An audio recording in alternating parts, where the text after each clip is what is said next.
He who stops learning stops growing। जे ଶିଖିବା ବନ୍ଦ କରେ ସେ ଆଗକୁ କେବେ ବଢ଼ିପାରେ ନା। ମୁଁ ପ୍ରୀତି ଆପଣମାନଙ୍କୁ ସ୍ୱାଗତ କରୁଛି ମୋର ଚ୍ୟାନେଲ୍ ପ୍ରୀତି ଏଜୁକେସନ୍କୁ। ଆଜି ଆମେ ପଢ଼ିବା ମହାତ୍ମା ଗାନ୍ଧୀ ଓ ସ୍ୱାଧୀନତା ସଂଗ୍ରାମ 2। ଆରେ ମୁଁ କିଛି ସର୍ଟ କ୍ୱେଶ୍ଚିନ୍ ଆଣିଛି ତାକୁ ସବୁ କରିବା। ତାହେଲେ 1 ନମ୍ବର ହେଉଛି ମହାତ୍ମା ଗାନ୍ଧୀ ଡ୍ୟାସ୍ ଠାରେ ଜନ୍ମଗ୍ରହଣ କରିଥିଲେ। ଆକୁ ତ ଆମେ ସମସ୍ତେ ଛୁଆବେଳୁ ହିଁ ପଢ଼ୁ ମହାତ୍ମା ଗାନ୍ଧୀଙ୍କ ବିଷୟରେ। ସହଜ କାଠିଆବାଡ଼ ପୋରବନ୍ଦରଠାରେ ସେ ଜନ୍ମଗ୍ରହଣ କରିଥିଲେ। ମହାତ୍ମା ଗାନ୍ଧୀ ଡ୍ୟାସ୍ ମସିହାରେ ଜନ୍ମଗ୍ରହଣ କରିଥିଲେ। ମହାତ୍ମା ଗାନ୍ଧୀ 1869 ମସିହାରେ ଜନ୍ମଗ୍ରହଣ କରିଥିଲେ। ଡ୍ୟାସ୍ ବର୍ତ୍ତମାନ ଗୁଜୁରାଟର ସୌରାଷ୍ଟ୍ର ନାମରେ ପରିଚିତ।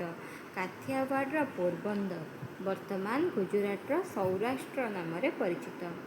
ମହାତ୍ମା ଗାନ୍ଧୀଙ୍କ ପିତାଙ୍କ ନାମ ହେଉଛି କରମଚାନ୍ଦ ଗାନ୍ଧୀ। 5 ନମ୍ବର ଦେଇଛି ମହାତ୍ମା ଗାନ୍ଧୀଙ୍କ ମାତାଙ୍କ ନାମ କ'ଣ? ମହାତ୍ମା ଗାନ୍ଧୀଙ୍କ ମାତାଙ୍କ ନାମ ହେଉଛି ପୁତୁଲିବାଇ। 6 ନମ୍ବର ଡ୍ୟାସ୍ ବର୍ଷ ବୟସରେ ଗାନ୍ଧୀଜୀ କସ୍ତୁରବାଙ୍କୁ ବିବାହ କରିଥିଲେ। ତାହେଲେ 13 ବର୍ଷ ବୟସରେ ଗାନ୍ଧୀଜୀ କସ୍ତୁରବାଙ୍କୁ ବିବାହ କରିଥିଲେ।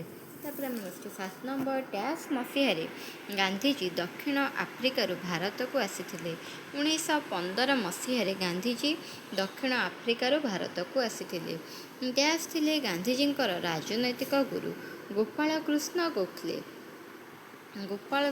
ଗୋଖଲେ ଥିଲେ ଗାନ୍ଧୀଜୀଙ୍କର ରାଜନୈତିକ ଗୁରୁ। 9 ନମ୍ବର ମହାତ୍ମା ଗାନ୍ଧୀ ରବୀନ୍ଦ୍ରନାଥଙ୍କର ଶାନ୍ତି ନିକେତନକୁ ଯାଇ ଡ୍ୟାସ୍ଙ୍କ ଦ୍ୱାରା ପ୍ରଭାବିତ ହୋଇଥିଲେ। ମହାତ୍ମା ଗାନ୍ଧୀ ରବୀନ୍ଦ୍ରନାଥଙ୍କର ଶାନ୍ତି ନିକେତନକୁ ଯାଇ ରବୀନ୍ଦ୍ରନାଥଙ୍କ ଦ୍ୱାରା ହିଁ ପ୍ରଭାବିତ ହୋଇଥିଲେ। ତାପରେ ଆମର 10 ନମ୍ବର ଆସିଲା ମହାତ୍ମା ଗାନ୍ଧୀ ଡ୍ୟାସ୍ ଠାରେ ସତ୍ୟାଗ୍ରହ ଆଶ୍ରମ ପ୍ରତିଷ୍ଠା କରିଥିଲେ। ମହାତ୍ମା ଗାନ୍ଧୀ ଅହମ୍ମଦାବାଦର ସାବରନଦୀଠାରେ ସତ୍ୟାଗ୍ରହ ଆଶ୍ରମ ପ୍ରତିଷ୍ଠା କରିଥିଲେ। 11 ନମ୍ବର ସତ୍ୟାଗ୍ରହ ପ୍ରଥମ ପ୍ରୟୋଗ ଡ୍ୟାସ୍ ମସିହାରେ ହୋଇଥିଲା। ସତ୍ୟାଗ୍ରହର ପ୍ରଥମ ପ୍ରୟୋଗ 1917 ମସିହାରେ ହୋଇଥିଲା। 12 ନମ୍ବର ଡ୍ୟାସ୍ ଠାରେ ସତ୍ୟାଗ୍ରହର ପ୍ରଥମ ପ୍ରୟୋଗ ହୋଇଥିଲା। ତାହେଲେ କେଉଁ ମସିହାରେ ହେଇଥିଲା ସେଇଟା ଆମେ ପଢ଼ିଲେ। 1917 କେଉଁଠି ହେଇଥିଲା ନା ବିହାରର ଚମ୍ପାରଣଠାରେ ହେଇଥିଲା। 13 ନମ୍ବର ମହାତ୍ମା ଗାନ୍ଧୀ କେଉଁ ମସିହାରେ ଗୁଜୁରାଟର ଖେଦାରେ ଖଜଣା ବୃଦ୍ଧି ବିରୁଦ୍ଧରେ ଏକ କୃଷକ ଆନ୍ଦୋଳନର ନେତୃତ୍ୱ ନେଇଥିଲେ? ହେଉଛି 1918 ମସିହାରେ। ତାହେଲେ 14 ନମ୍ବର ଦେଇଛି ଖେଦାର ଆନ୍ଦୋଳନରୁ ଡ୍ୟାସ୍ ଗାନ୍ଧୀଙ୍କର ଅନ୍ତରଙ୍ଗ ଅନୁଗାମୀ ଭାବେ ପରିଗଣିତ ହେଲେ। ତାହେଲେ ସର୍ଦ୍ଦାର ବଲ୍ଲଭ ଭାଇ ପଟେଲ। ଆମର ଆସିଲା 15 ନମ୍ବର ଡ୍ୟାସ୍ ମସିହାରେ ଅହମ୍ମଦାବାଦର ସୂତା କଳର ଆନ୍ଦୋଳନ କରି ଗାନ୍ଧୀଜୀ ଶ୍ରମିକମାନଙ୍କ ମଜୁରୀ ବଢ଼ାଇବାକୁ ସମର୍ଥ ହୋଇଥିଲେ। ତାହେଲେ କେବେ? 1918 ମସିହାରେ। 16 ନମ୍ବର ରାଓଲାତ ଆଇନ କେବେ ହେଇଥିଲା? ସେଇ 1918। ଏଠି ଆମେ 3-4ଟା ଜିନିଷ ମନେ ରଖିବା ଯାଇକି ସେଇ 1918। ତାପରେ ହେଉଛି 17 ନମ୍ବର ରାଓଲାତ ଆଇନ ବିରୁଦ୍ଧରେ ଦେଶବ୍ୟାପୀ ହରତାଳ ପାଳନ କରିବା ପାଇଁ କିଏ ଆହ୍ୱାନ ଦେଇଥିଲେ? ତାହେଲେ ମହାତ୍ମା ଗାନ୍ଧୀଜୀ ହିଁ ଆହ୍ୱାନ ଦେଇଥିଲେ। 18 ନମ୍ବର ରାଓଲାତ ଆଇନ ବିରୁଦ୍ଧରେ ହରତାଳ ପାଇଁ ଆହ୍ୱାନ ଦେଇସାରିବା ପରେ ଡ୍ୟାସ୍ ତାରିଖରେ ହରତାଳ ପାଳନ ହୋଇଥିଲା? ତାହେଲେ ହରତାଳ ପାଳନ ହୋଇଥିଲା ଏପ୍ରିଲ 6ରେ। ଆସିଲା ଡ୍ୟାସ୍ ପର୍ବ ପାଳନ ଅବସରରେ ଜାଲିଆନାୱାଲାବାଗ ପଡ଼ିଆରେ ଜନସାଧାରଣ ସବୁ ଏକତ୍ରିତ ହୋଇଥିଲେ। କେଉଁ ପର୍ବ ସେ ପାଳନ କରୁଥିଲେ ନା ବୈଶାଖୀ ପର୍ବ। ବୈଶାଖୀ ପର୍ବ ପାଳନ ସମୟରେ ଇମ୍ପୋର୍ଟାଣ୍ଟ କ୍ୱେଶ୍ଚିନ୍ ଏଇଟା। ପର୍ବ ପାଳନ ସମୟରେ ଜାଲିଆନାୱାଲାବାଗ ପଡ଼ିଆରେ ଜନସାଧାରଣ ସବୁ ଏକତ୍ରିତ ହୋଇଥିଲେ। ତାହେଲେ ଜାଲିଆନାୱାଲାବାଗ ହତ୍ୟାକାଣ୍ଡ କେବେ ହେଇଥିଲା? ସେଇ 1918ରେ ହେଇଥିଲା। ପଞ୍ଜାବର ଲୋକପ୍ରିୟ ନେତା ଡ୍ୟାସ୍ ଓ ଡ୍ୟାସ୍ଙ୍କ ଗିରଫଦାରୀ ବିରୁଦ୍ଧରେ ଜାଲିଆନାୱାଲାବାଗ ସଭାର ଆୟୋଜନ କରାଯାଇଥିଲା। ତାହେଲେ ସୈଫୁଦ୍ଦିନ କିଚଲୁଚେ ସତ୍ୟପାଲ। ତାପରେ 22 ନମ୍ବର ଡ୍ୟାସ୍ଙ୍କ ନେତୃତ୍ୱରେ ସୈନ୍ୟମାନେ ପହଞ୍ଚି ନିରସ୍ତ୍ର ଲୋକମାନଙ୍କ ଉପରେ ଗୁଳି ବର୍ଷଣ କରିଥିଲେ ଜାଲିଆନାୱାଲାବାଗରେ। କାହା ନେତୃତ୍ୱରେ? ନା ଜେନେରାଲ ଡାୟାରଙ୍କ ନେତୃତ୍ୱରେ ସୈନ୍ୟମାନେ ପହଞ୍ଚି ନିରସ୍ତ୍ର ଲୋକମାନଙ୍କ ଉପରେ ଗୁଳି ବର୍ଷଣ କରିଥିଲେ। ତାପରେ ଆମର ଆସିଲା 23 ନମ୍ବର ଜାଲିଆନାୱାଲାବାଗ ହତ୍ୟାକାଣ୍ଡରେ ସରକାରୀ ସ୍ତରରେ ଡ୍ୟାସ୍ ଜଣଙ୍କର ମୃତ୍ୟୁ ଘଟିଥିଲା? 379 ଜଣଙ୍କର ମୃତ୍ୟୁ ହୋଇଥିଲା ସରକାରୀ ସ୍ତରରେ। ତାପରେ ଜାଲିଆନାୱାଲାବାଗ ଗୁଳିକାଣ୍ଡ ପ୍ରତିବାଦରେ ଡ୍ୟାସ୍ ନାଇଟ୍ ପଦବୀ ଗ୍ରହଣ କରିଥିଲେ, ପରିତ୍ୟାଗ କରିଥିଲେ ହେଉଛନ୍ତି ରବୀନ୍ଦ୍ରନାଥ ଠାକୁର। ନାଇଟ୍ ପଦବୀ ତାଙ୍କର ଥିଲା, ତ ସିଏ ତାକୁ ପରିତ୍ୟାଗ କରିଦେଇଥିଲେ। 25 ନମ୍ବର, ଡ୍ୟାସ୍ ଭାଇସରାୟଙ୍କର ପ୍ରଶାସନିକ ପରିଷଦର ସଭ୍ୟ ପଦରୁ ଇସ୍ତଫା ଦେଇଥିଲେ ଜାଲିଆନାୱାଲାବାଗ ଗୁଳିକାଣ୍ଡ ପ୍ରତିବାଦରେ। କିଏ ନା ସାର୍ ଶଙ୍କରନ ନାୟର। ଏଇଟା ତାପରେ ଆମେ 26 ନମ୍ବର ଟିକେ ଇମ୍ପୋର୍ଟାଣ୍ଟ କ୍ୱେଶ୍ଚିନ୍ ଦେଇଛି ଯେ ଗାନ୍ଧିଜୀ ଜାଲିଆନାୱାଲାବାଗ ହତ୍ୟାକାଣ୍ଡ ପ୍ରତିବାଦରେ କେଉଁ ପଦବୀ ତ୍ୟାଗ କରିଥିଲେ?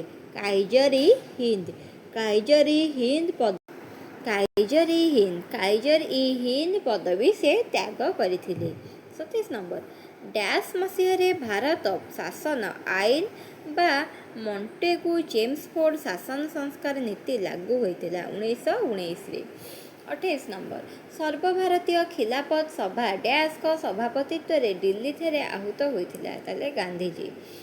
29 ଡ୍ୟାସ୍ ମସିହାରେ ଖିଲାଫତ ସଭା ଆହୁତ ହୋଇଥିଲା? 1919ରେ।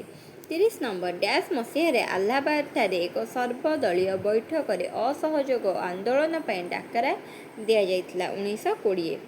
31 ନମ୍ବର, 1920 ମସିହା ସେପ୍ଟେମ୍ବର ମାସରେ ଗାନ୍ଧିଜୀଙ୍କ ପ୍ରେରଣାରେ ଜାତୀୟ କଂଗ୍ରେସ ଏକ ସ୍ୱତନ୍ତ୍ର ଅଧିବେଶନ ଡ୍ୟାସ୍ଠାରେ ଡକାଯାଇଥିଲା ନା କଲିକତାଠାରେ? 32 ନମ୍ବର, ଡ୍ୟାସ୍ ଅଧିବେଶନରେ ଅସହଯୋଗ ଆନ୍ଦୋଳନର ପ୍ରସ୍ତାବ ଗୃହୀତ ହୋଇଥିଲା? ତାହେଲେ ନାଗପୁର ଅଧିବେଶନରେ ଅସହଯୋଗ ଆନ୍ଦୋଳନର ପ୍ରସ୍ତାବ ଗୃହୀତ ହୋଇଥିଲା। ତାପରେ ହେଉଛି 33 ନମ୍ବର, ଡ୍ୟାସ୍ ଅହମ୍ମଦାବାଦ କଂଗ୍ରେସରେ କହିଲେ ମୁଁ ଶାନ୍ତିର ଲୋକ, ଶାନ୍ତିରେ ବିଶ୍ୱାସ କରେ, କିନ୍ତୁ ଏହାର ଅର୍ଥ ନୁହେଁ ଯେ ମୁଁ ଯେକୌଣସି ପ୍ରକାରର ଶାନ୍ତି ଚାହେଁ, ଅର୍ଥାତ୍ ମୁଁ ପଥରର ଶାନ୍ତି ଚାହେଁ ନା ଶ୍ମଶାନର ଶାନ୍ତି। ଏକଥା କିଏ ନା ଗାନ୍ଧିଜୀ କହିଥିଲେ। ତାହେଲେ 34 ନମ୍ବର, ଡ୍ୟାସ୍ ମସିହାରେ ଅସହଯୋଗ ଆନ୍ଦୋଳନକୁ ସ୍ଥଗିତ ରଖାଯାଇଥିଲା? ତାହେଲେ 1922ରେ।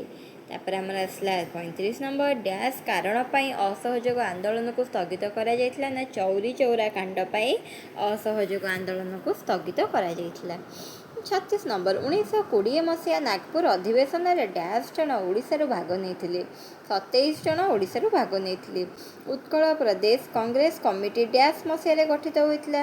ଉତ୍କଳ ପ୍ରଦେଶ କଂଗ୍ରେସ କମିଟି 1920 ମସିହାରେ ଗଠିତ ହୋଇଥିଲା। 38 ନମ୍ବର, ଉତ୍କଳ ପ୍ରଦେଶ କଂଗ୍ରେସ କମିଟି ସଭାପତି ଡ୍ୟାସ୍ ଥିଲେ? ପଣ୍ଡିତ ଗୋପବନ୍ଧୁ ଦାସ। 39 ନମ୍ବର, ଡ୍ୟାସ୍ ମସିହାରେ ସତ୍ୟବାଦୀ ବିଦ୍ୟାଳୟକୁ ଜାତୀୟ ବିଦ୍ୟାଳୟରେ ପରିବର୍ତ୍ତନ କରାଗଲା? 1921। 40 ନମ୍ବର, ଡ୍ୟାସ୍ ମସିହାରେ ଗାନ୍ଧିଜୀ କଟକ ଆସିଥିଲେ? 1921 ମାର୍ଚ୍ଚ 23ରେ ଗାନ୍ଧିଜୀ କଟକ ଆସିଥିଲେ। ଗାନ୍ଧିଜୀଙ୍କ ସହ ଡ୍ୟାସ୍ ଓଡ଼ିଶା ଆସିଥିଲେ? କସ୍ତୁରବା ଓଡ଼ିଶା ଆସିଥିଲେ। ତାହେଲେ ଅସହଯୋଗ ଆନ୍ଦୋଳନ ପାଇଁ କଟକର ଡ୍ୟାସ୍ ଆଶ୍ରମ ପ୍ରତିଷ୍ଠା କରାଯାଇଥିଲା? ନା ସୌରାଜ ଆଶ୍ରମ ପ୍ରତିଷ୍ଠା କରାଯାଇଥିଲା? 43 ନମ୍ବର, ଅସହଯୋଗ ଆନ୍ଦୋଳନ ପାଇଁ ବାଲେଶ୍ୱରରେ ଡ୍ୟାସ୍ ପ୍ରତିଷ୍ଠା କରାଯାଇଥିଲା? ସୌରାଜ ମନ୍ଦିର। ଓଡ଼ିଶାର ଅସହଯୋଗ ଆନ୍ଦୋଳନରେ ଡ୍ୟାସ୍ ଓ ଡ୍ୟାସ୍ ନେତୃତ୍ୱ ନେଇଥିଲେ? ହରେକୃଷ୍ଣ ମହତାବ ଆଉ କରୁଣାକର ପାଣିଗ୍ରାହୀ ନେତୃତ୍ୱ ନେଇଥିଲେ। ଡ୍ୟାସ୍ ସମାଜ ସାପ୍ତାହିକର ପ୍ରତିଷ୍ଠାତା ଥିଲେ? ପଣ୍ଡିତ ଗୋପବନ୍ଧୁ ଦାସ। ଡ୍ୟାସ୍ ମସିହାରେ ଗୋପବନ୍ଧୁ ଦାସ ହଜାରିବାଗ ଜେଲରୁ ଖଲାସ ହୋଇଥିଲେ? 1924 ଜୁନ୍ 26 ତାରିଖରେ ଗୋପବନ୍ଧୁ ଦାସ ହଜାରିବାଗ ଜେଲରୁ ଖଲାସ ହୋଇଥିଲେ। ତାପରେ ହେଉଛି 47 ନମ୍ବର, ଗୋପବନ୍ଧୁ ଦାସଙ୍କୁ ଉତ୍କଳମଣି ବୋଲି ବର୍ଣ୍ଣନା କରିଥିଲେ କିଏ? ଆଚାର୍ଯ୍ୟ ପ୍ରଫୁଲ୍ଲ ଚନ୍ଦ୍ର ରାୟ। 48 ନମ୍ବର, ଅସହଯୋଗ ଆନ୍ଦୋଳନ ପାଇଁ ଜଗତସିଂହପୁରରେ ଡ୍ୟାସ୍ ପ୍ରତିଷ୍ଠା ହୋଇଥିଲା? ଅଳକାଶ୍ରମ। ତାହେଲେ ଅସହଯୋଗ ଆନ୍ଦୋଳନ ପାଇଁ ଜଗତସିଂହପୁରରେ ଅଳକାଶ୍ରମ ପ୍ରତିଷ୍ଠା ହୋଇଥିଲା। ଏଠି ଆମେ ଟୋଟାଲ 48ଟା ସର୍ଟ କ୍ୱେଶ୍ଚିନ୍ ଡିସ୍କସ୍ କଲେ। ଧନ୍ୟବାଦ।